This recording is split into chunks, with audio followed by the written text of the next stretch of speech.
Hey everyone, it's Lizzie. Welcome back to my channel.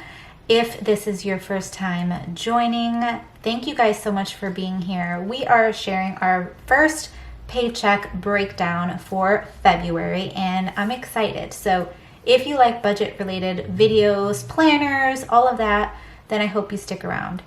So a couple of things. I want to let you know that the starting balance, and there's a car that is just going, I don't know what they're doing, testing out something. So if you hear car noise in the back, I'm so sorry, but I just wanted to get this going and hopefully post it. So where was I? Starting balance. This is after we have tithed. We don't share our income on here just for privacy, but everything else is our true numbers. And I just hope that this inspires you to get on a written budget, but do it in a way that makes sense to you and your family. Like, not everyone's method and system works for everyone, but if you can take bits and pieces of what people are sharing here on the budget community, then that will be beneficial for you. So where do I get our fixed expenses numbers? So I have this bill tracker over here. I have a whole video breaking down how you set up a bill tracker. So I'll link to it because I kind of go in detail over there.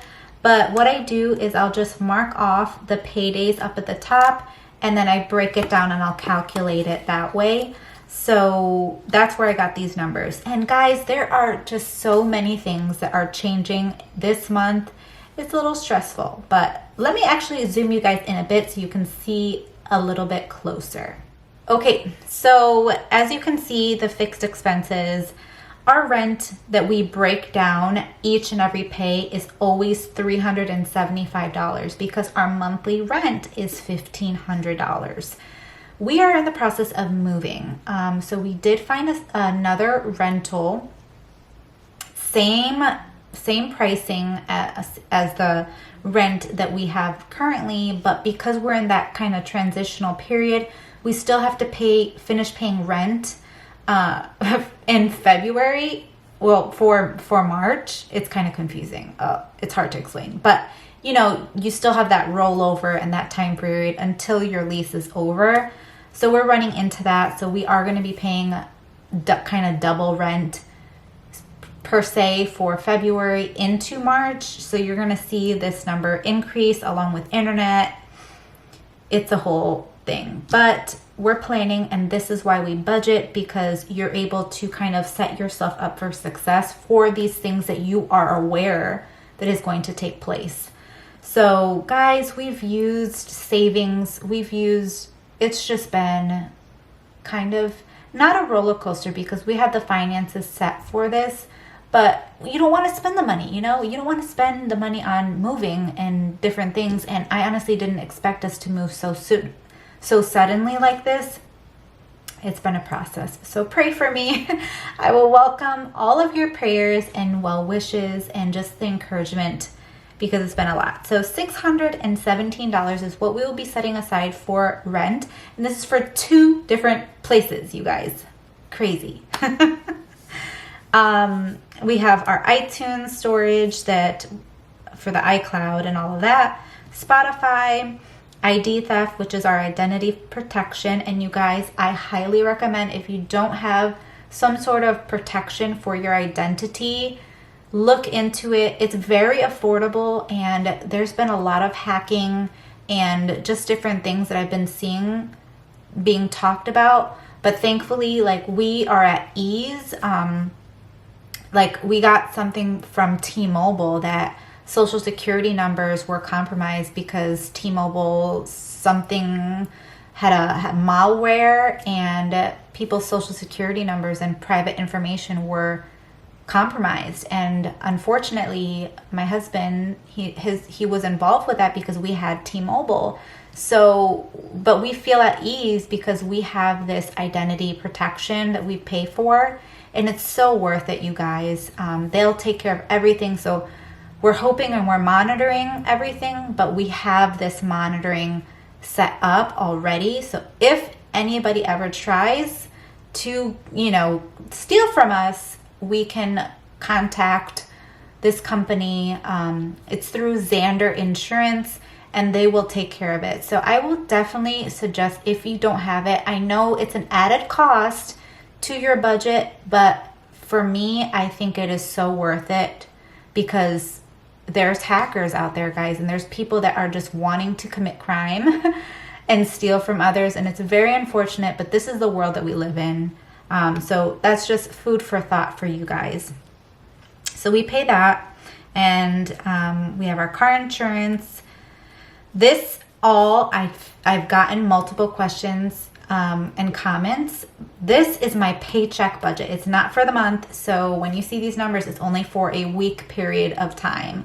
And the bills is only for the breakdown every pay. So I just got to throw that out there again, just in case you missed it. So MediShare, we are setting aside $79, and MediShare is our alternative to health insurance. We don't currently have health insurance in like the standard whatever that is available, because MediShare is more affordable for us, and we love it. We've had a great experience. So we have that. And then internet, we are setting money aside. It's $25, and this is way more than our monthly where we currently are, but we get a discount where we live right now. So we haven't moved yet, but we get a discount. We pay $17.99 for internet, you guys. And that is all going to change, because we are no longer going to be living here where we get the discount. We're going to be moving elsewhere, and we're going to pay a lot more for our internet. So that is so sad, but it's worth it for us, because we're saving so much money where we're going, and we're just very thankful. So we're just planning ahead for, that cost of internet that is going to increase dramatically. So total fixed expenses is $770 with 36 cents. You take your income, you subtract your fixed expenses, and that leaves you with a remaining balance. So you still want to allocate these funds to expenses that are still going to occur during the month. So what we typically like to do, just to kind of let you know, I've shared this multiple times in prior videos. You can always check them out. I have a playlist that you can look at how we used to budget versus how we budget now. It's very similar in a sense, but I just actually haven't talked about this in quite a while. So let me reiterate something to you guys. We aim to live within percentages. We believe in living in percentages. It has been taught by many, many people, and it is successful, at least for us. So again, disclaimer, do what works for you, but this is what has allowed us to pay off debt, save for emergency over and over and over again, to purchase 3 vehicles cash. We've utilized this percentage method. So let me explain. You take your income, and I can't show the actual numbers just because I don't have my income written in here, again, for privacy, but you're going to take your income and you are going to say, let's live within this percentages. So you plug in a percentage. I recommend aiming to live within 70% of your income. This has been taught by Jordan Page from funcheaperfree.com. And that is the first thing that we started doing when we started our budgeting journey. But we had debt at the time. So living within 70% of our income was not at all possible. So we bumped it up and we're like, you know what? Let's try living within 80% of what our take-home pay was. And that actually worked. So we lived within 80%, and then we saved 10%, and the other 10% we tithed, because we do believe in tithing. So let's use this as an example, okay? Let's say you have an income of $1,000 for the payday. And this is going to last you the week. So you have $1,000 that you want to break down into your bills and your variable expenses. Variable expenses meaning the things that vary, they change, groceries, gas, your random spending. Those are variable expenses. So you take the $1,000 and then you're going to say, well, out of that $1,000 income, I want to spend no more than 80% of that. So 80% is what your spending is going to be. So that's your expenses. Anything that leaves your bank account, any cash that you spend. So you take that and you multiply it by the percentage. So that will be 0.8, okay? And that tells you that you are planning on not spending more than $800 for the week, okay? So you're gonna take that $800 and you'll plug it in, kind of like how I did right here. So now what about that $200? That difference, where does that go? So 80-20, 80% goes to expenses, and then the 20%, you can do it a couple of ways. The way that we do it is we took 10% and we give it to as a tithe to our church. But if you don't tithe, you know, I'm not going to throw my beliefs on anybody. This is a personal, you know, belief for me and my husband to tithe. But let's say you don't. Then you can take that 20% that you have, that 20%, and you can apply it towards your goals. So your goals can be your sinking funds, emergency fund if you have to build it up, and debt payment. So you can take that 20% and allocate it however you wish, so that way you can reach your goals. If you do it the way that I do it, 10% will be to the tithe, and then the other 10% will be allocated to your goals. That way you can be at that full 100%. You've allocated all of the funds to where you want it to go. So if you have any questions about that, let me know in the comments. If you've tried that budgeting method of the percentages, then let me know as well. I would love to hear how it has worked for you. But this is what we do, and this is how we kind of get our numbers together, okay? So now that we got that out of the way, we still have variable expenses that we've allocated. So my husband is getting funds into his bank account. He uses his debit card, and he's very responsible for that. I mean, he's a grown man and he's always been very good. I personally like cash because I have come to realize that I am the spender in the relationship, in the family. I am the spender. I thought I was the saver, but I'm the spender. So I really need that tangible, you know, looking at the money, and I'm less likely to spend it. So that's kind of where I stand with that. We're going to put $15 for eating out. That's very minimal, but we really don't have much to work with, you guys, because we got these bills and stuff going on. So this month, we're not going to be able to live within the percentages because we have that double thing going on with the rent. But come March, we're going to be at it again. Okay?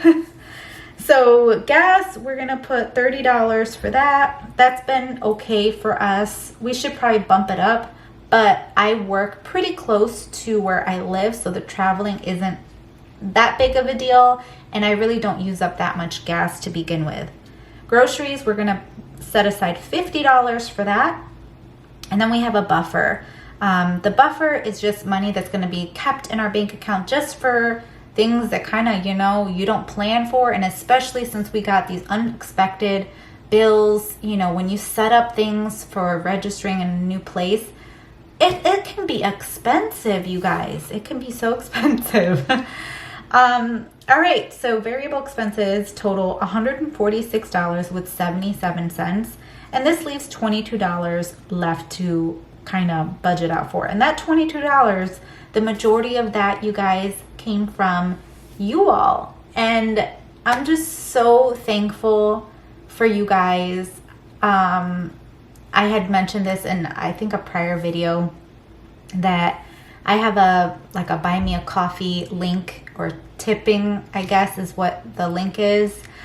And you guys have sent me like a coffee money, you know, and I'm just so thankful for that. So that's pretty much where this money came from. And where I will be applying that is for blessing, because I've been blessed by you guys doing that. I want to bless others, so that will be being added to that. And then also Budget Essentials Co.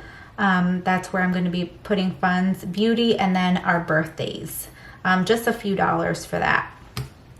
But I just, again, I'm very thankful. I'm so appreciative of each one of you that have sent over that gift and felt that in your heart to do so. It's not expected at all for me, but I'm just so thankful that you felt to do that. So this is our first budget of February, you guys, and I'm actually gonna get into decorating